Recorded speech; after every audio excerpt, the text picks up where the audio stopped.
I'm here with disturbing news about our favorite gadgets, cell phones, tablets, Wi-Fi, etc.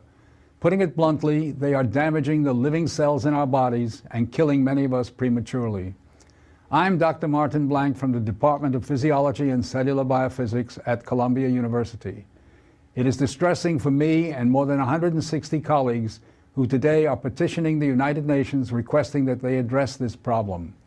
We are scientists and engineers, and I am here to tell you we have created something that is harming us, and it is getting out of control. Before Edison's light bulb, there was very little electromagnetic radiation in our environment.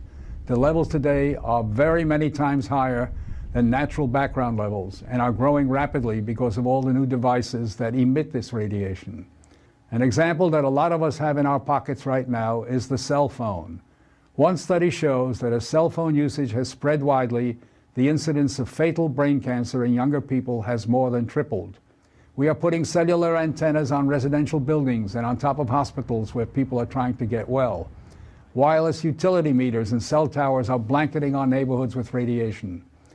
It's particularly frightening that radiation from our telecommunication and power line technology is damaging the DNA in our cells. It is clear to many biologists that this can account for the rising cancer rates. Future generations, our children, are at risk.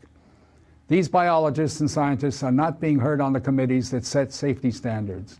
The biological facts are being ignored, and as a result, the safety limits are much too high. They are not protective. More protection will probably result from full disclosure of possible conflicts of interest between regulators and industry. Rising exposure to electromagnetic radiation is a global problem. The World Health Organization and international standard-setting bodies are not acting to protect the public's health and well-being. International exposure guidelines for electromagnetic fields must be strengthened to reflect the reality of their impact on our bodies and, in particular, on our DNA. Although we are still in the midst of a great technological transformation, the time to deal with the harmful biological and health effects is long overdue. We are really all part of a large biological experiment without our informed consent.